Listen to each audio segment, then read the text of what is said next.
কবিতা সংসারের গল্প আজিজুল হক। সংসারের বড় ছেলে, আদরে ছিল ভরা।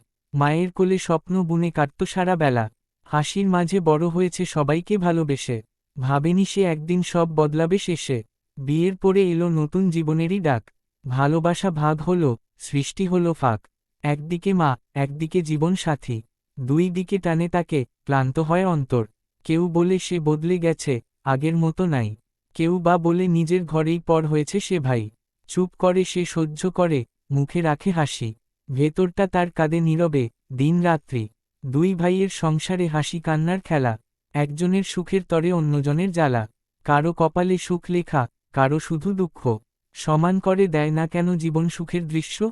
তবুও সে বড় ছেলে, ভাঙে না তার মন। সবাইকে সুখ দিতে চায়, নিজেকে নিঃস্ব করে প্রতিক্ষণ। নিজের কষ্ট লুকিয়ে রেখে ভালোবাসা দেয়। এই তো বড় ছেলের জীবন, নীরবে অশ্রু ঝরে যায়। সংসারের গল্প কবিতাটি একটি বাস্তবধর্মী পারিবারিক দ্বন্দ্ব ও মানসিক অবস্থার গভীর চিত্র তুলে ধরে। এখানে ধাপে ধাপে ব্যাখ্যা দেওয়া হল। প্রথম স্তবক, শৈশবের আদর ও নির্ভর জীবন। কবিতার শুরুতে বড় ছেলের শৈশবের কথা বলা হয়েছে।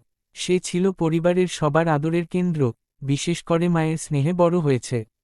তার জীবন ছিল স্বপ্নময়, নির্ভাবনা ও আনন্দে ভরা। কিন্তু সে বুঝতে পারেনি, সময় বদলালে জীবনের বাস্তবতাও বদলে যাবে। অর্থ, শৈশবের সুখ আর বাস্তব জীবনের কঠিনতার মধ্যে একটি স্পষ্ট বৈপরীত্য তুলে ধরা হয়েছে।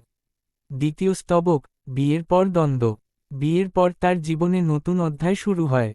এখানে সবচেয়ে গুরুত্বপূর্ণ বিষয় হল ভালোবাসার বিভাজন। একদিকে মা, অন্যদিকে স্ত্রী, এই দুই সম্পর্কের টানাপোড়েনে সে মানসিকভাবে ক্লান্ত হয়ে পড়ে।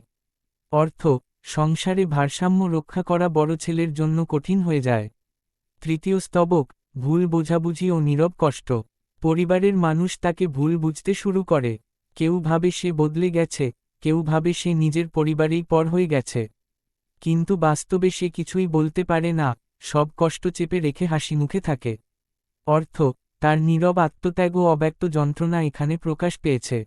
চতুর্থ স্তবক, ভাইদের মধ্যে বৈষম্য। দুই ভাইয়ের সংসারে একজনের সুখের জন্য অন্যজনকে কষ্ট পেতে হয়, এমন একটি বাস্তবতা তুলে ধরা হয়েছে। জীবনে সবার ভাগ্যে সমান সুখ আসে না, এই প্রশ্নও কবি তুলেছেন। অর্থ, পারিবারিক বৈষম্য ও ভাগ্যের অসম বণ্টনের প্রতি এক ধরনের আক্ষেপ। শেষ স্তবক, বড় ছেলের আত্মত্যাগ। সব কষ্টের পরেও বড় ছেলে তার দায়িত্ব থেকে সরে দাঁড়ায় না। সে নিজের সুখ বিসর্জন দিয়ে সবার মুখে হাসি ফোটাতে চায়। নিজের দুঃখ লুকিয়ে রেখে ভালোবাসা বিলিয়ে যায়।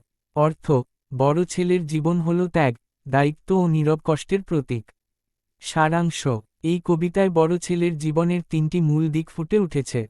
শৈশবের আনন্দ, বিবাহ পরবর্তী মানসিক দ্বন্দ্ব, নীরব আত্মত্যাগ ও দায়িত্ববোধ। কবিতাটি মূলত বোঝাতে চায়, সংসারের বড় ছেলে অনেক সময় নিজের অনুভূতি চাপা দিয়ে সবার সুখের জন্য নীরবে কষ্ট সহ্য করে যায়।